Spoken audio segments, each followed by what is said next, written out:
자, 오늘은 실험 수업 2주차로 원래 실험을 해야 되는데 일단은 이론적인 부분하고 아직까지 이론적인 부분이기 때문에 이론적인 부분하고 실제 계약을 하면은 바로 실험에 진행을 하도록 하겠습니다.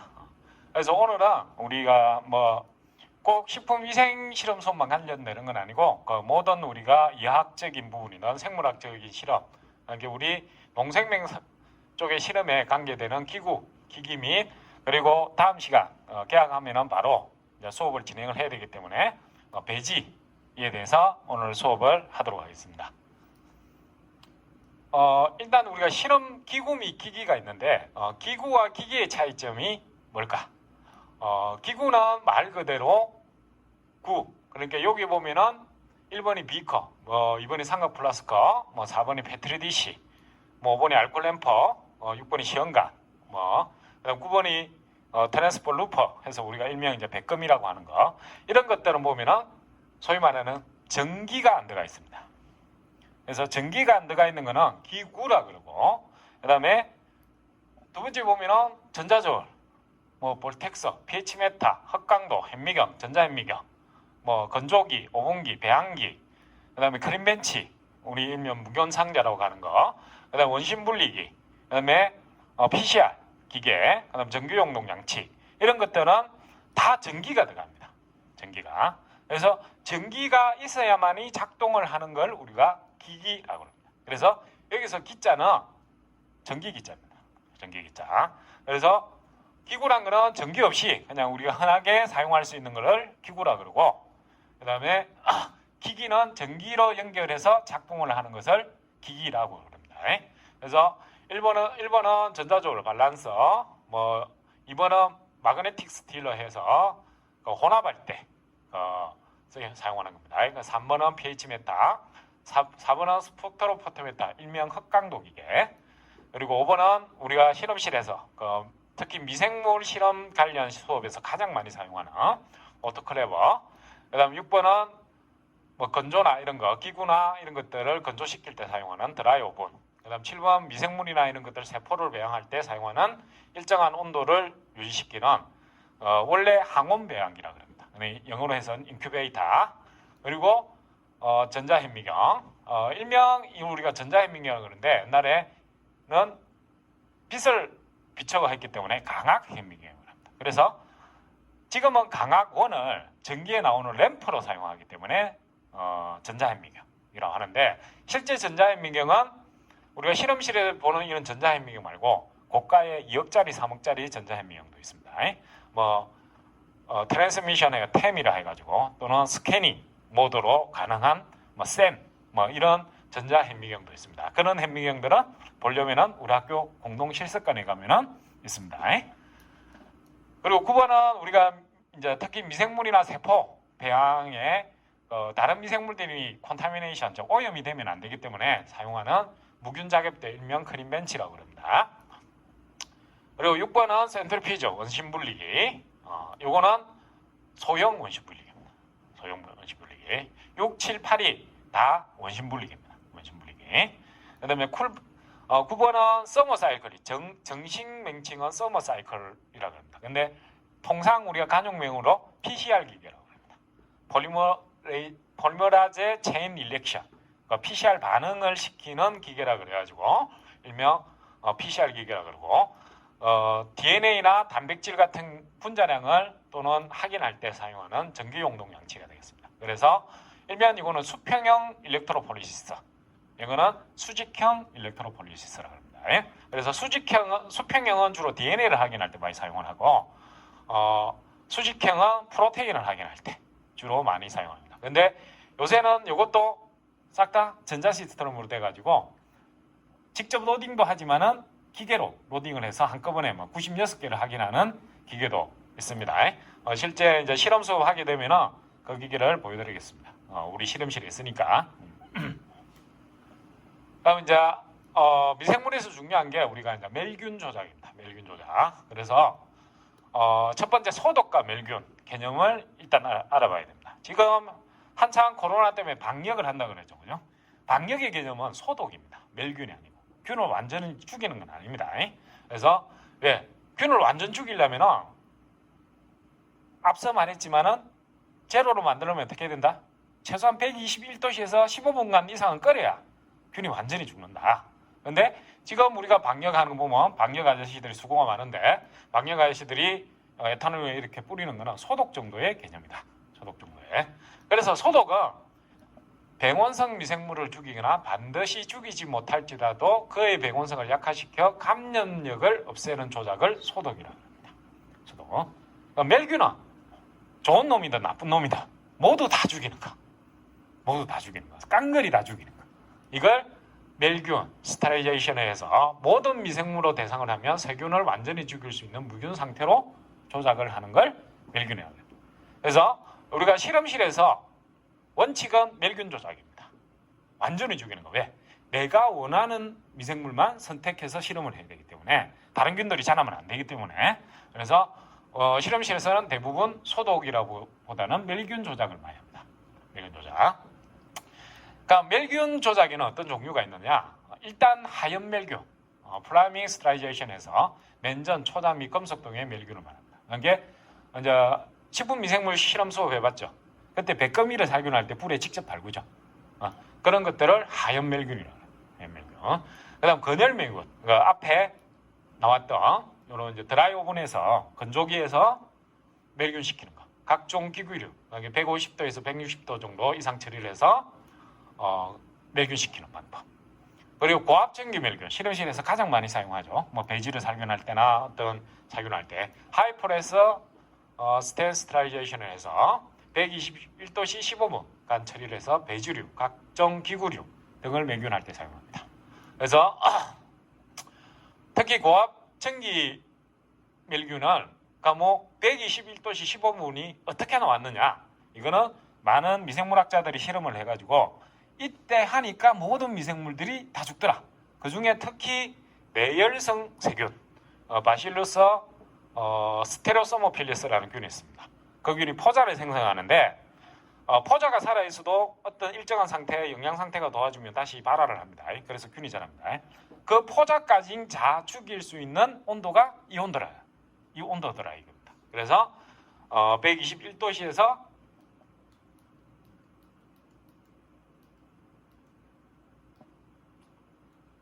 15분간 살균했을 때 모든 미생물들이 다 죽더라. 그 균이 죽으면 다른 약한 균들도 다 죽는다 해서 이 균이 설정이 된 겁니다. 간혹 아주 극하게 1000분의 1로 확률꼴로 살균했는데 살아남는 놈도 있습니다. 그는 저 온천에 사는 균이라 고세균 같은 온천에 아주 뜨겁게 사는 그 내열성 균들이 있습니다.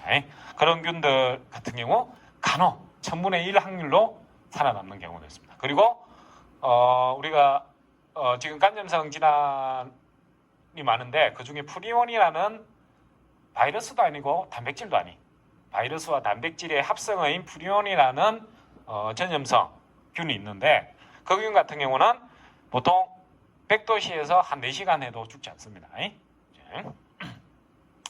그 다음 상압살균 인터벌 스테라이제이션 또는 탄다레이션을 하는데 실제적으로 상업적으로 120도에서 15분 살균하는 기계를 사려면 엄청 비쌉니다. 엄청 비쌉니다. 그러다 보니까 이하고 효과를 비슷하게 거두기 위해서 어떻게 하냐면 특히 포자 생성균을 타겟합니다. 모든 거는 포자 생성균. 아까 바실루스 같은 포자 생성균을 타겟으로 해서 다시 상업적으로 개발된 살균법입니다. 이게 완전 살균을 위해서 어떻게 하냐면 100도씨에서 30분간 3일간 3회 처리를 합니다. 이게 100도씨에서 30분 하고 하루는 어디 놔두면 다시 배양을 시킵니다. 그러니까 뭐 포자가 살아있던 게 또 다시 살아남겠죠. 근데 처음 100도씨 30분 했으니까 원래 100마리였던 게 한 50마리 죽었어. 그 50마리가 포자를 형성했어. 열을 가하니까. 그럼 포자로 있다가 다시 배양을 하니까 그 포자가 다시 영양세포로 됩니다. 왜냐? 포자는 미생물학 시간에 배웠지만은 모든 환경 조건에 견딜 수 있는 겁니다. 포자는. 그러니까 열이든 산이든 건조 조건에 포자는 상당히 오래 견딜 수가 있기 때문에 영양세포로 일단 만들어줍니다. 만들어주고 나서 다시 그 영양세포로 만들어준 놈을 또 살균을 합니다. 그리고 또 다시 배양을 합니다. 하루 더. 그럼 50마리 했던 게 한 40마리 또 죽어. 그럼 10마리 남죠, 그죠? 그 10마리가 다시 영양세포로 된 다음에 그 다음날 최종 살균을 하면은 다 죽는. 그래서 상업적 살균을 해서 100도씨 30분 3회 처리하는 경우가 있는데 이 경우 말고도 혹시 비타민이나 당이나 단백질 같은 영양분이 풍부한 식품들은 121도씨 15분 처리하면 영양분이 다 파괴가 됩니다. 그래서 그런 것들을 살균할 때도 100도씨에서 30분. 실험실에서는 주로 사용할 때 스킨밀크 배지 제조할 때 3일간 하죠, 그죠? 그런 스킨밀크는 단백질이 주기 때문에 121도씨에서 15분 하면 단백질이 다 변성이 돼버리기 때문에 사용을 하지를 못합니다. 그래서 100도씨에서 30분 살균을 하게 됩니다. 그리고 살균제한 멸균, 이건 멸균이라보다는 소독입니다. 여기 멸균 조작이라고 넣어놨기 때문에 그런데 살균제한 소독, 70% 에탄올 처리하는 거. 지금 방송에서 말 많죠. 100% 에탄올을 쓰는 게 좋으냐, 뭐 70% 쓰는 게 좋으냐, 60% 쓰는 게 좋으냐 방송이 많습니다, 그죠? 지금 코로나 때문에 지금 대부분 우리가 소독제로 쓰이고 있는 게 알코올입니다. 알코올 소독제로 만들어지고 있는 것들이. 근데 알코올만 하면 냄새가 너무 안 좋으니까 뭐 천연의 살균제 역할을 하는 뭐 레몬을 넣든 뭐 생강을 넣든, 어떤 살균제는 뿌리보면 생강 냄새 나고 어떤 살균제는 뿌리보면 뭐 레몬 냄새 나고 그렇죠, 그죠? 그거는 이제 그런 알코올 냄새만 있으면은 너무 안 좋으니까 그걸 첨가를 해놓은 겁니다. 첨가를 해놓은 건데 뭐 지금 60에서 70%가 가장 좋다고 알려져 있습니다. 이거는 우리가 식품을 위생학을 배운 사람은 무조건 상식적으로 알고 있어요. 왜냐하면 100% 에탄올이 그러면은 70보다 100%가 더 좋겠지. 일반 소비자들은 그렇게 생각할 수 있습니다. 그런데 100% 같은 경우는 손에 뿌리고 나서 에탄올은 어떻게 됩니까? 휘발이 되죠. 그러니까 순간 빨리 휘발을 해버린다. 빨리. 왜냐? 살균이 어느 정도 되려면 무슨 시간이 있어야 되죠? 세균하고 접촉할 시간이 있어야 된다. 세균하고.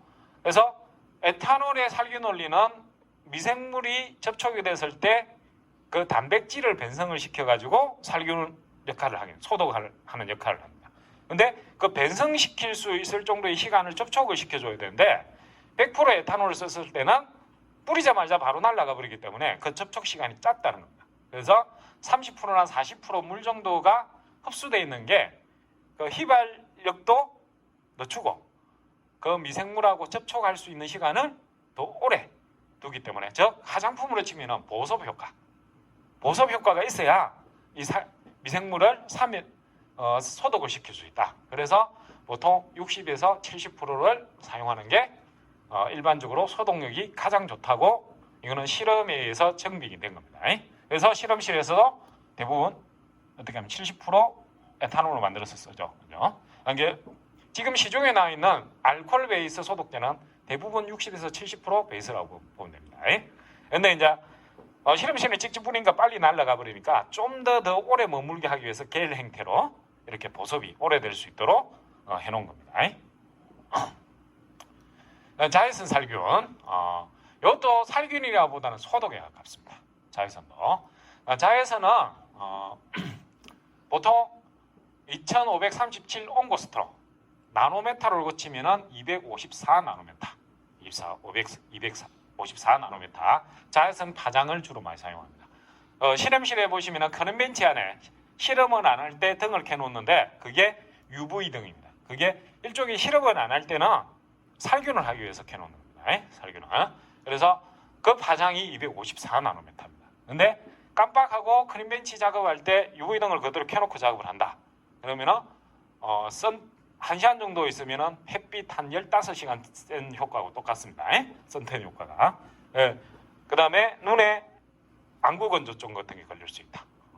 자외선에 직접적으로 걸리게 되기 때문에. 그래서 필히 작업을 할 때는 UV 등을 끄고 형광등을 켜고 나서 작업을 해야 됩니다. 그럼 왜 254 나노메타일까? 자외선 파장은 보통 200에서 300 나노메타 사이를 자외선 파장이라고 합니다. 자외선 파장이라고 하는데 왜 그러면 254 나노메타를 굳이 쓸까? 그 이유는 단 한 가지. 이 파장이 살균력이 가장 뛰어나기 때문에. 그럼 왜 뛰어나냐? 모든 생물체는 뭘로 구성되어 있습니까? DNA로 구성되어 있습니다. DNA로. 그 DNA는 최대 흡수 파장이 몇 파장이다? 254 나노메타 파장이다. 즉 그 말은 뭐냐면은 254나노메타가 최대 흡수 파장이라는 것은 거기에 때 DNA 변성이 가장 잘 일어난다. DNA 변성이.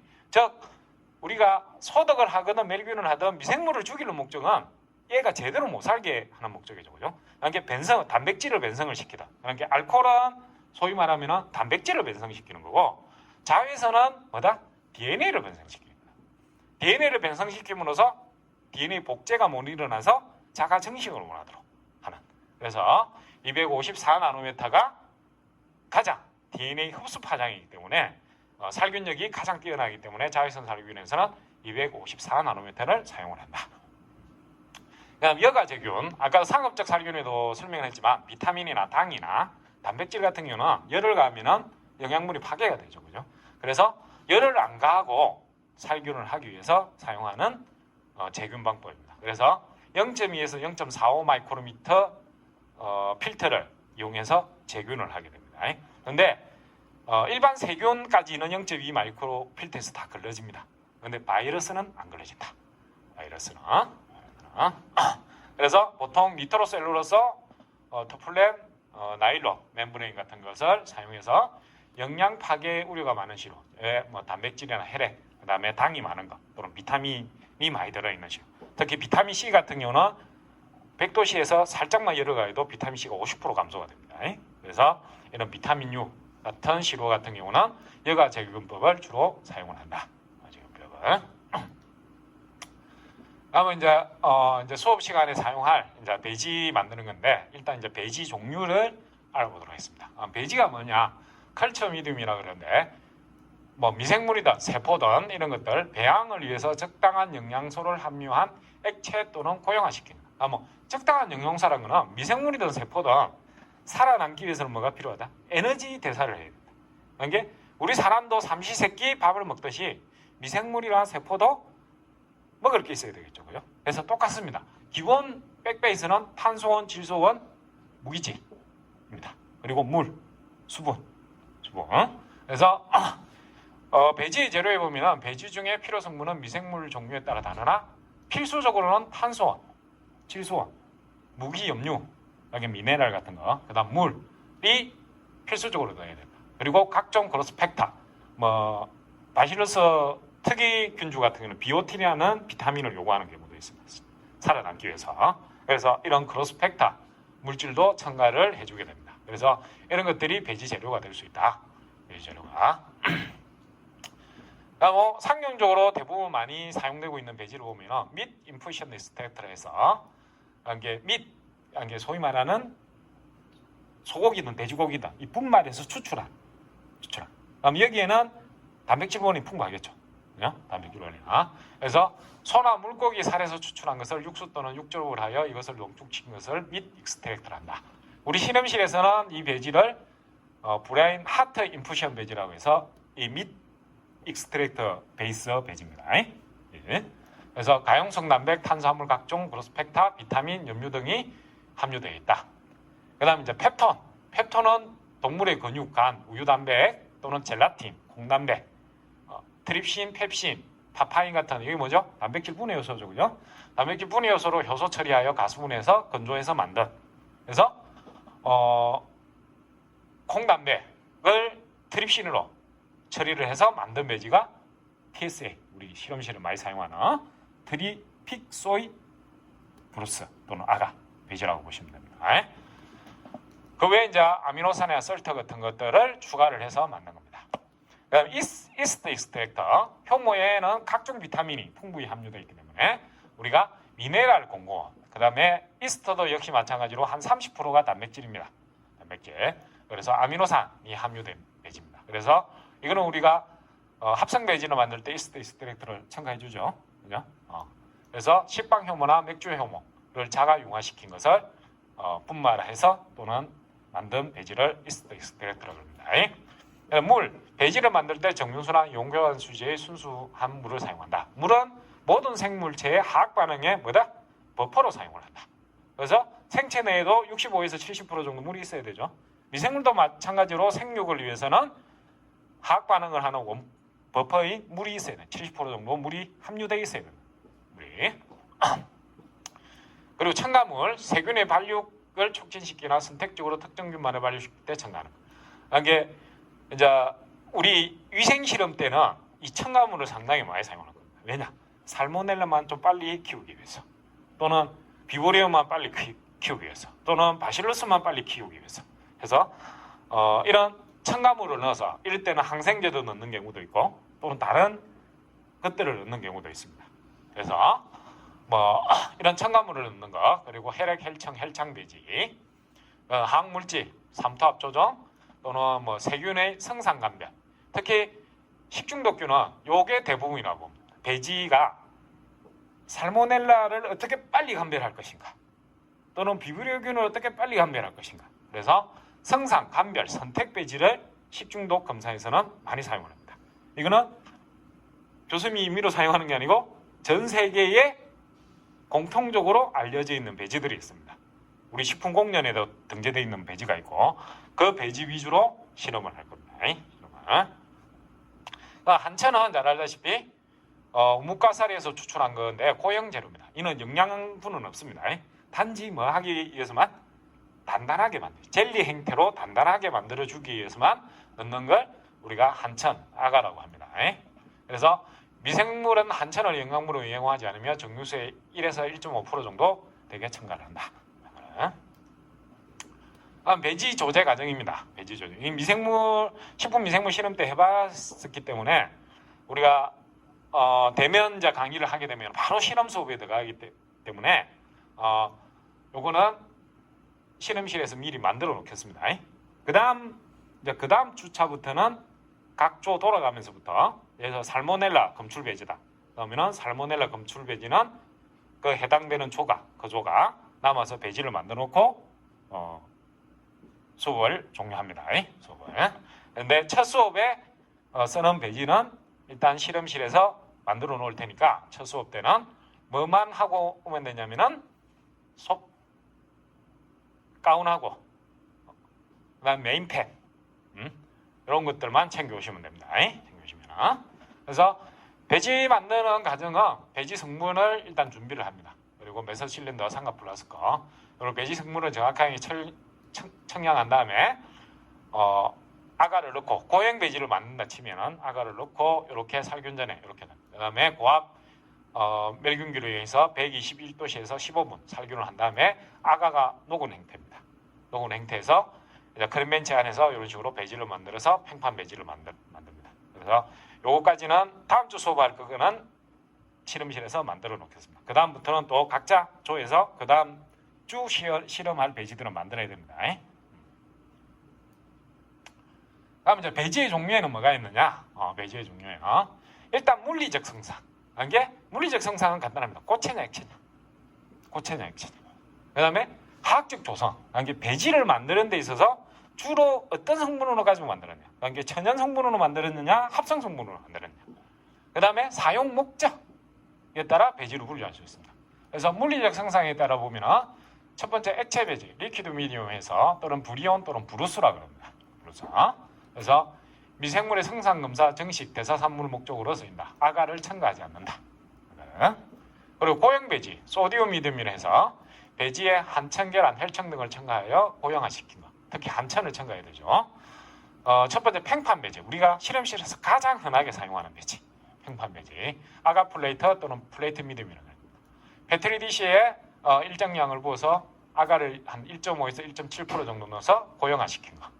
그다음 고청 배지, 버터 아가 미디움이라고 합니다. 특히 테스트 튜브에 세운 채로 배지로 굳힌 걸 말합니다. 세균의 생산 검사, 균주 보관 등에 사용을 합니다. 그리고 사면 배지, 고청 배지는 뒤에 바로 그림이 나옵니다.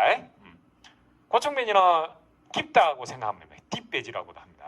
딥 아가라고도 하고, 사면 배지는 말 그대로 사면이 갱사가 졌다는 거예요. 갱사가. 그래서 슬란트 미듬이라 해서 슬란트가 갱사라는 뜻입니다. 갱사가.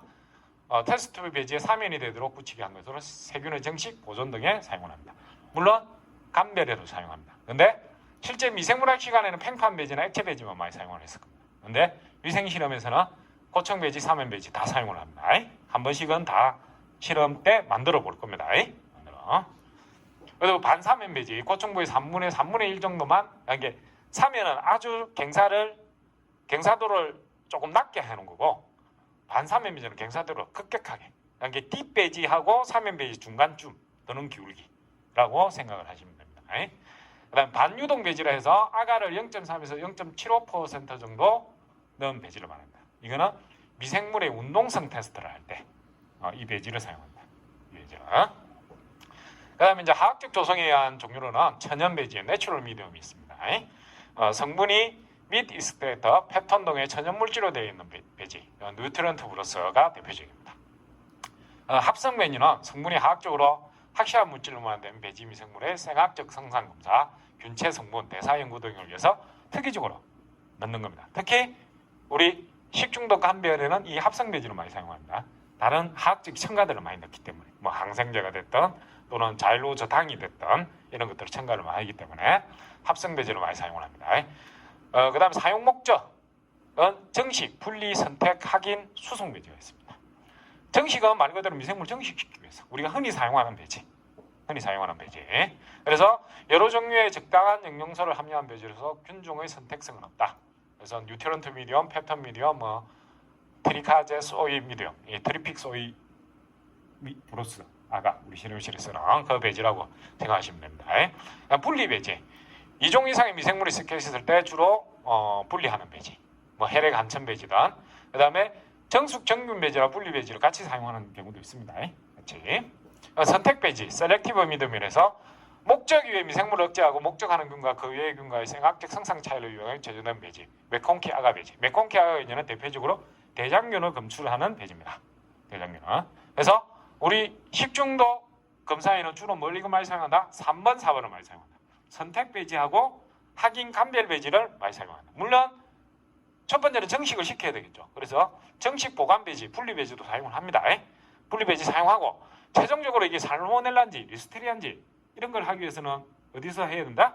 선택 배지하고 확인 배지에서 확인을 해야 된다. 그래서 목적 이외의 미생물의 정식을 억제하고 목적하는 균과 그 외의 균과의 생학적 성상 차이를 이용하여 조제된 배지를 말합니다. 확인 배지는 미생물 성상을 조사하기 위해 TS 미디엄, VIP 미디엄 이런 것들. 그래서 수송용 배지, 이는 원거리로 미생물을 보낼 때, 이럴 때 사용하는 배지를 수송용 배지라고 합니다. 수송용 배지. 그래서 아까 물리적 성상에 따라 보면 첫 번째 게 슬란트 아가 1번 사면 배지입니다. 그러니까 이는 측면에서 본 거고 이는 정면에서 본 거고. 두 번째가 딥 아가. 그다음 세 번째가 우리가 일반적으로 아는 팽판 배지. 네 번째가 액체 배지입니다. 근데 요걸 안에를 우리가 드람간이라고 합니다. 드람 튜브. 이 주로 뭐 할 때 사용한다? 대장균 검출 실험할 때. 가스가 발생됐는가 안 됐는가 이런 것들을 확인할 때 주로 사용을 하는 배지입니다. 그다음에 이제 두 번째 바로 이제 검체 채취로 들어가겠습니다. 검체 채취의 의의는 식품 등의 위생과 품질 관리, 위생 관리인의 시로 채취하여 식품위생검사기관에 보내어 어떤 검사를 하기 위한 목적입니다. 검사를 위해.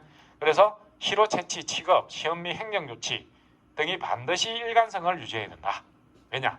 식중독균이 나오면 이 회사에서 식중독균이 나왔어. 그럼 행정 조치, 영업 정지 매칠 이런 것들을 해야 되기 때문에 항상 그 사람들이 수긍될 수 있도록 항상 일관성을 유지해야 된다. 그래서 시로 채취자는 채취의 목적, 취급 방법에 대해서 충분히 지식을 가지고 정확하게 실시를 해야 된다. 너무 위생직 공무원이 됐다, 연구관이 됐다.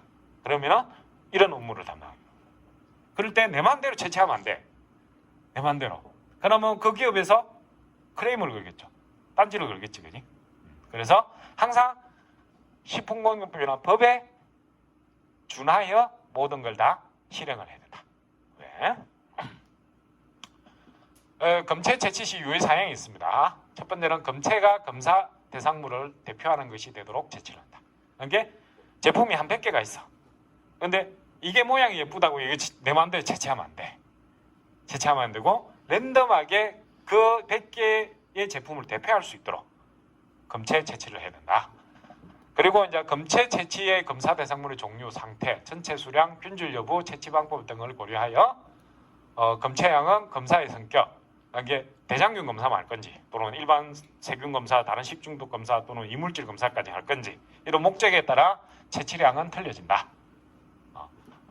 그리고 그러면 이제 균주물 검체 같은 경우는 전체를 대표할 수 있는 최소량. 이게 뭐 저는 콩처럼 균질하게 돼 있어. 분말처럼. 이런 거는 최소량만, 내가 필요한 양만 최소량만 채취하면 됩니다.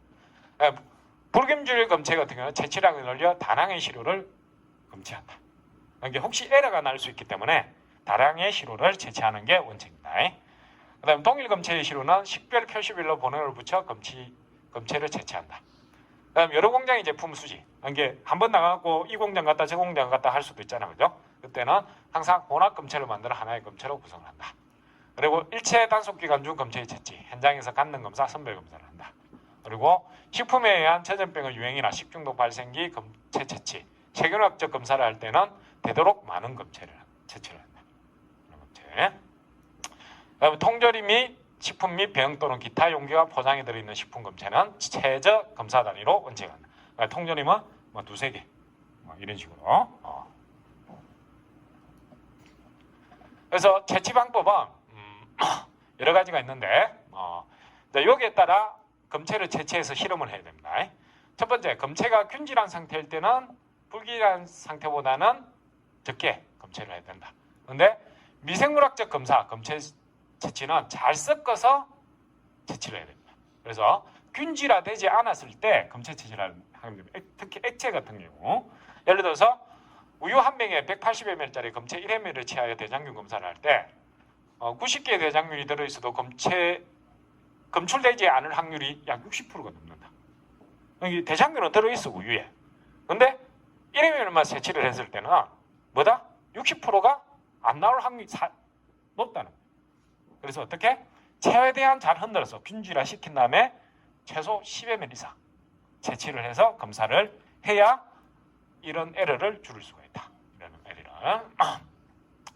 그 다음에 이제 미생물학적 검사의 채취는 반드시 무균적으로 해요. 이게 내 손부터 이렇게 채취하는 기구까지 싹 다 멸균이 다 되어 있어요. 멸균이. 그래서 유리제 용기, 페트리디시 이런 것들은 저온에서 유지시키고 그 다음에 살균 다 된 것들, 그리고 신선흡혈로 같은 세균 정식이 되는 것들은 항상 아이스박스에 이동을 시켜요. 미생물이 정식이 안 되도록. 미생물이. 그 다음에 검체 채취 기구는 모두 하염멸균 또는 건열멸균에서 1회 한 건마다 다 바꿔야 돼요. 그러니까 요새는 일회용 멸균 채취 기구들이 나오기 때문에 일회용짜리를 사고 한 번 쓴 거는 버리면 돼. 그 다음에 미생물의 검사용 채취라도 변질, 부패 되지 않는 냉장 상태에서 운반할 필요는 없으나 2차 오염을 막기 위해서 밀폐는 해야 된다. 그러니까 곡분이나 분유 같은 경우는 원래 건조된 상태잖아. 그러니까 미생물이 내가 시로 채취를 해서 실험실까지 가는데 한 3시간 정도 걸려. 가는데 3시간 걸리는데 이게 미생물이 정색하지 않잖아. 그럴 때는 아이스박스에 안 갖고 가도 되는데 그래도 다른 먼지나 이런 것들이 묻지 않도록은 밀봉은 해서 갖고 가야 된다. 근데 아까 신선 식품들, 어패류나 농산물 이런 같은 경우는 가는 사이에 3시간 동안 미생물이 정식될 수 있기 때문에 어떻게? 아이스박스에 밀봉을 해서 옮겨야 돼. 근데 아이스박스에 그냥 넣는 것도 아니고 아이스박스에 얼음이 조금씩 녹죠, 그죠? 뭐 그 얼음에서 또 오염이 될 수 있기 때문에 항상 밀봉을 해서 녹은 얼음물이 안 들어가도록 밀봉을 잘 해가지고 아이스박스에서 옮겨야 된다. 그게 6번 내용입니다. 6번. 그 다음에 이제 검체의 균질화를 위해서 액상인 검체는 강하게 진탕하여 채취를 하면 되고, 뭐 반고체형이나 고체형 같은 경우는 호모게나이저, 스토모치를 통해서 균질화 시킨 후에 검체 채취를 해야 된다. 채취를. 그 다음에 이제 칼도마 10kg 검체 채취를 할 때는 멸균 생리식염수를 적셔 살균한 솜이나 이런 거 갖고 쫙 씁니다. 그냥 맨몸 갖고 1.9경 무턱대고 하는 게 아니고 뭐 1cm면 1cm 객자가 있어. 그거 딱 대놓고 그 안에서만 검체 채취를 해. 안에서만. 이제 시험 용액 제조라 해서 이거는 이제 실제 실험 수업하면서부터 그때 다시 한 번 더 검체 채취에 대해서는 한 번 더 대면 수업할 때 한 번 더 강의하면서 왜냐하면 시험용액 제조 같은 경우는 실제 보여주면서 해야 되기 때문에 그때 한 번 더 검체 채취는 한 번 더 한 5분간 10분 정도 수업을 더 하도록 하겠습니다. 그래서 대면 팽카하면은 다시 검체 채취부터 취급부터 그래서 대면 수업을 하게 되면은 일단 첫 번째는 개인 위생 및 살균제 테스트 먼저 첫 번째 수업을 진행하겠습니다.